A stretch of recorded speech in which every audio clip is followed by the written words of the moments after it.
Hello everyone, कैसे हो सभी लोग। मैं हूं आपका भास्कर भैया और आप सभी का स्वागत है रैंक प्लस पे। बच्चों, आज हम बात करने वाले हैं सांद्रता के दो बहुत ही शानदार पदों की। एक है मोलरता और एक होती है नॉर्मलता।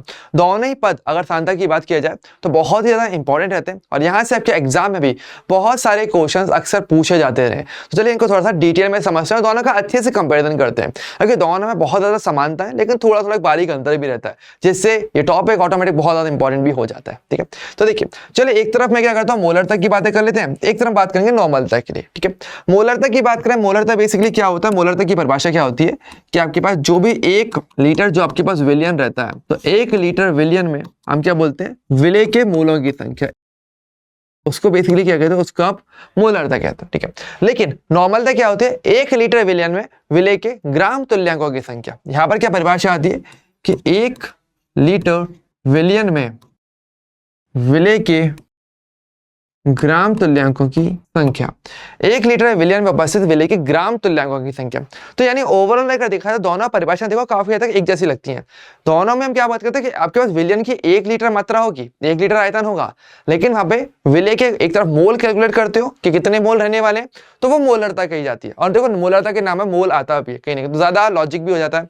नॉर्मलता में क्या होता है, ग्राम तुल्यांक की बात करते हैं। ठीक है, अब पॉइंट ये आता है कि भाई इनका फॉर्मूला क्या रहता है, जिससे कि आप और अच्छे तरीके से मैं डिफरेंशिएट कर पाओगे। देखिए मोलरता की बात करें, जहां पर आप मोलरता को कैपिटल एम से प्रदर्शित करते हो, वो क्या होता है, विलेय के मोल अपॉन में क्या होता है आपका विलियन का आयतन, ये आपके पास आता है, जो कि आपका लीटर में होना चाहिए। नॉर्मलता को आप कैपिटल एन से प्रदर्शित करते हो, और ये क्या होता है, ये बेसिकली होता है आपके पास विलेय के ग्राम तुल्यांक जो आपके पास रहने वाले डिवाइड बाय क्या होता है आपके पास आयतन, जो कि आपका लीटर में होना चाहिए। ठीक है, तो दोनों में देखो फर्क आता है, तो यानी कि आयतन और ऊपर आपके मोल, तो मोल के सापेक्ष से बात करते हो तो मोलरता, और ग्राम तुल्यांक के सापेक्ष जब सांद्रता देखोगे तो वो नॉर्मलता होती है। अब पॉइंट ये आता है कि भैया आपने ये तो बता दिया ये ग्राम तुल्यांक बटे आयतन है, और पॉइंट हमारा ये आता है भाई ग्राम तुल्यांक निकाला कैसे जाए। तो देखिए जैसे मोल निकालते ना, वैसे ग्राम तुल्यांक को भी निकालने का तरीका होता है। कैसे, देखिए जैसे कि आपको पता है कि मोल का फॉर्मूला क्या होता है, मोल बेसिकली मेरे पास होता है क्या, आपके पास जो भी आपका भार रहेगा, विलेय का भार जो कि ग्राम में होता है, डिवाइड बाई क्या करते हो आप, मोलर द्रव्यमान, ये तो करते हो, तो क्या मिलता है बेसिकली आपको भार मिलता है ना। लेकिन अगर हम बात करेंगे ग्राम तुल्यांक की, मतलब आपको मोल मिलते हैं। अगर हम बात करें मेरे पास ग्राम तुल्यांक की अगर बात की जाएगी, तो ग्राम तुल्यांक वैसे कैसे निकालते हो, वो आप निकालते हो जो भी आपको भार दिया हुआ रहता है ग्राम के अंदर विलेय का, डिवाइड बाई क्या करते हो आप, तुल्यांक की भार। तो यहाँ पर एक दूसरे वर्ड से हम डिवाइड लगाते हैं, यहाँ पर डिवाइड लगाते हो तुल्यांक की भार से।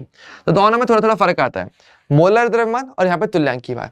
अब बात ये आती है कि भैया चलो ठीक है, ग्राम में भार तो दोनों में कॉमन है, वो तो हमें पता है, लेकिन यहाँ पे मोलर द्रव्यमान तो हमें पता है, लेकिन ये तुल्यांक की भार क्या होता है, इसको कैसे निकाला जाए।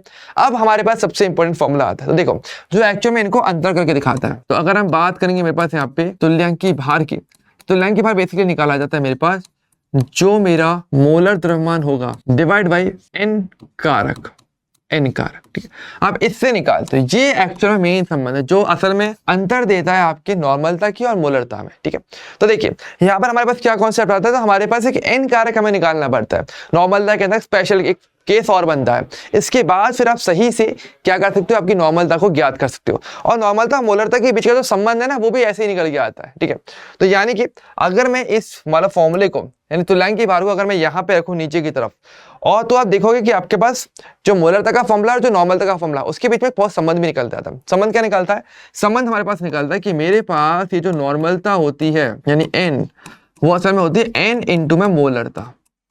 ठीक है, ये हमारे पास संबंध निकल के आता है। क्योंकि आप देखो फॉर्मूले में देखो सब कुछ सेम चलेगा। ठीक है, फॉर्मूले में क्या रहने वाला आपका, सब कुछ बिल्कुल समान रहने वाला होता है, सिर्फ एक थोड़ा सा जो है अंतर आपको देखने को मिलता है, और वो अंतर कहाँ देखने को मिलता है, इस एन कारक में। बेसिकली एन क्या होता है, देखो ये बेसिकली एक पूर्ण संख्या होती है। एन बेसिकली क्या होता है कि बस 1 2 3 आपके पास कोई भी एक पूर्ण संख्या आपके पास हो सकती है। ध्यान रखना, ये कभी भिन्न में नहीं होती, कभी दशमलव में नहीं होती, हमेशा एक पूर्ण संख्या होती है। अब सवाल बस इतना आता है कि भैया इसको निकाला कैसे जाता है। तो देखिए हमारे पास कुछ तरीके होते हैं जिससे कि आप अलग अलग प्रकार के यौगिकों के लिए एन कारक की वैल्यू पता कर सकते हो। कैसे कैसे, देखिए अगर हम बात करेंगे कभी भी मुझे असल में एन कारक, ठीक है इंग्लिश में क्या बोलते हैं उसको, एन फैक्टर, अगर पता करना है तो आप कैसे कर सकते हो। देखो मैं आपको 3 केस आपको बताने वाला हूँ। ठीक है, तीनों ही अपने आप में इंपॉर्टेंट है, जो कि केमिस्ट्री के अंदर बहुत ज्यादा चलते हैं। ठीक है, एक होता है अगर हम बात करें, अगर आपको कोई अम्ल का फॉर्मूला दिया जाए तब, एक कोई अगर आपको क्षार की बात की जाए तब, और एक अगर किसी लवण की बात किया जाए तब कैसे निकालोगे, ठीक है, ध्यान से सुनना। अगर हम बात करें अम्ल के लिए, तो अम्ल का कार्य क्या होता है? अम्ल का कार्य होता है बेसिकली H+ आयन देना। कि कोई अम्ल का कार्य क्या होता है? अम्ल बेसिकली H+ आयन देने का कार्य करता है ना। तो यानी कि और इस व्यवहार को क्या बोलते हैं? इसको बोलते हैं अम्ल की क्षारकता। ओके, ध्यान रखना, ठीक है। यानी कि कोई अम्ल जितनी संख्या में H+ आयन देता है वो उसकी क्षारकता कही जाती है, वो संख्या, ठीक है। और ये जो संख्या होती है क्षारकता, यही बेसिकली क्या होता है? आपके N की वैल्यू के बराबर होता है। जैसे कि एग्जाम्पल में अगर मैं बात करूं HCl, तो HCl हम जानते हैं HCl बेसिकली केवल एक ही H+ आयन दे सकता है। तो यहाँ पर N की वैल्यू क्या होती है? मेरे पास 1 होती है। अगर बात करेंगे H2SO4 में, तो H2SO4 में N की वैल्यू मेरे पास 2 होती है, ठीक है। इस प्रकार से H3PO4 में 3 H+ आयन दिए जा सकते हैं, तो वहां पे N की वैल्यू 3 हो जाती है। तो ये नंबर की फर्स्ट केस आता है। दूसरा अगर बात करेंगे हमारे पास क्षार के लिए, है ना। क्षार का कार्य क्या होता है? क्षार का कार्य होता है बेसिकली OH- आयन देना। तो क्षार जितनी संख्या में OH- आयन देता है वो संख्या उसकी अम्लता कही जाती है, अम्लता, ठीक है। तो इसको क्या बोलते हैं? अम्लता कहते हैं, कितना OH- आयन दे सकता है, ठीक है। और जैसे कि और वो जो वैल्यू है वो आपकी N के बराबर होती है, वही बेसिकली आपकी N संख्या जो आपकी कहलाई जाती है, ठीक है। देखिए एग्जाम्पल की बात करें, जैसे कि अगर हम बात करें NaOH के लिए, तो NaOH के लिए केवल एक ही OH- आयन दे सकता है, तो यहाँ पे N की वैल्यू 1 रहती है। अगर बात करेंगे आपके पास AlOH थ्राइस, तो ये आपके 3 OH- आयन दे सकता है, तो यहाँ पे N की वैल्यू 3 हो जाती है। और अब देखो अम्ल हो गया, क्षार हो गया, लास्ट बात कर लवण के लिए अगर बात किया जाए, तो लवण बेसिकली क्या होता है? जो कि आपके आयनों से मिलकर बनता है। तो इसके अंदर क्या होता है? आपके पास धनावेश भी होता है और आपके पास क्या होता है? आपके पास ऋणावेश भी होता है। तो धनावेश या ऋणावेश की जो कुल मात्रा होती है वो आपका N फैक्टर कहलाता है, N कारक कहलाता है। देखिए जैसे कि तो यहाँ पर हम क्या बोल सकते हैं कि पॉजिटिव या नेगेटिव आवेश, ओके। और वो भी कैसा? कुल, ओवरऑल टोटल देखना पड़ेगा आपको, ठीक है, उस पूरे लवण के अंदर। जैसे कि एग्जाम्पल की बात करते हैं, जैसे कि हम बात करें आपका CaCl2 की बात करते हैं। आपको पता है ये बेसिकली कौन कौन से आयन से मिलकर बनता है? ये बनता है आपके पास कैल्शियम +2 आयन से +2Cl- आयन से। अगर आप पूछे हमारे पास कि टोटल प्लस आवेश कितना है, तो आप क्या बोलोगे? अगर मैं टोटल प्लस आवेश की बात करूं तो आपका +2 आएगा, या नेगेटिव की बात करूंगा टोटल तो -2 आएगा। क्योंकि देखो एक क्लोरीन पर -1 तो 2 क्लोरीन पर -2, यानी कि टोटल कितना हो गया? 2 ही आ रहा है, तो N की वैल्यू आपके पास 2 आएगी। ध्यान रखना, ये मत करना दोनों को जोड़ना नहीं है, केवल आपको किसी एक को कैलकुलेट करना है, या तो टोटल प्लस देख लो या टोटल माइनस देख लो, इस प्रकार से, जिससे आप N फैक्टर निकाल सकते हो। और फिर आप चाहो तो फिर नॉर्मलता, मोलरता, उनके बीच का जो संबंध है बहुत ही इजीली कैलकुलेट कर सकते हो, ठीक है। और ऐसे क्वेश्चंस आपके एग्जाम के अंदर बहुत सारे पूछे जाते हैं। डायरेक्टली N कारक भी पूछा जाता है और नॉर्मलता, मोलरता, यानी मोलरता दियो नॉर्मलता पूछ जाए या नॉर्मलता दियो मोलरता पूछ जाए, एक सिंगल फॉर्मूले से आप इसे कर सकते हैं। ओके, सो बच्चों ये एक बहुत ही शानदार सेशन था मेरे हिसाब से, तो आई होप आपको मजा आया होगा। एंड ये तो मेरे हिसाब से ना केवल एक डेमो ही है।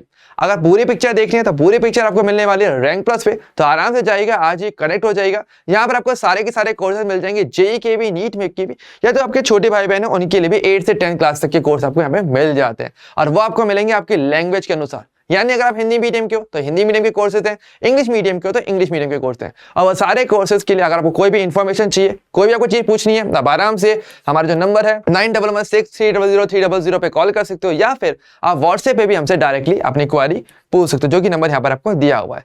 सो बच्चों इसी प्रकार के और भी इन्फॉर्मेटिव और बहुत ही शानदार शॉर्ट वीडियोस जिसमें बहुत सारी नॉलेज रहने वाली है आपको इसी चैनल पे मिलती रहेंगी। अब हम मिलेंगे नेक्स्ट सेशन में, नेक्स्ट क्लास के अंदर। तब तक के लिए bye bye and take care.